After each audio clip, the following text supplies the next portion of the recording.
Attorney-at-law Farid Scoon, representing 2 prisons officers suspended arising out of the 2015 jailbreak, is alleging a former Justice Minister interfered with the investigations. Mr. Scoon stated his client, one of the suspended officers, overheard a conversation between the then Prisons Commissioner and the then Government Minister. And overheard Mr. Morgan telling Mr.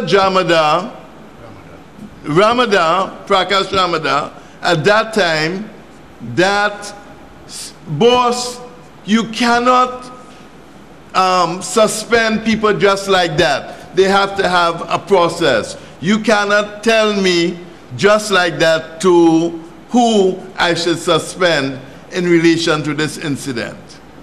Police are investigating the circumstances surrounding the death of a man along the Audrey Jeffers Highway. Officers were alerted to a body alongside the highway near the helipad at around 12:30 a.m. on Thursday. The man had injuries to the head and shoulder. However, officers were struggling to decipher if the man was hit by a vehicle or had been killed elsewhere and dumped at the scene. Police are also seeking to identify the man, who is of East Indian descent, approximately 5 feet 5 inches. He was barefooted and shirtless. St. James Police are investigating. Watson Duke, as head of the Public Service Association, joined with 2 other major union bodies to deliver a letter requesting permission to have a protest march on August 4th. He says what is happening in the country is affecting workers, and a blow to one is a blow to all.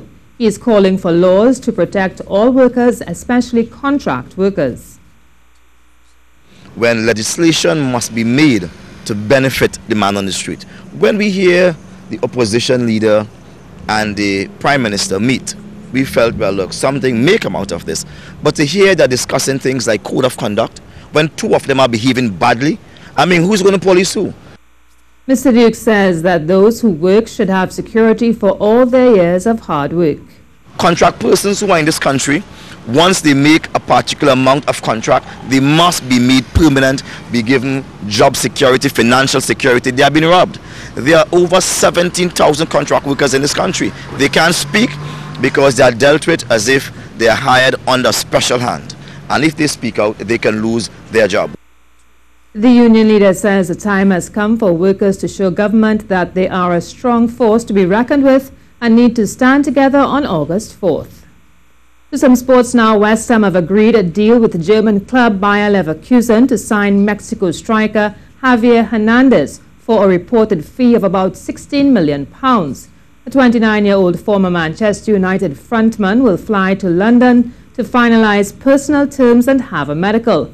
In May, Hernandez, widely known by the nickname Chicharito, which means Little P, became Mexico's leading all-time scorer with his 47th international goal.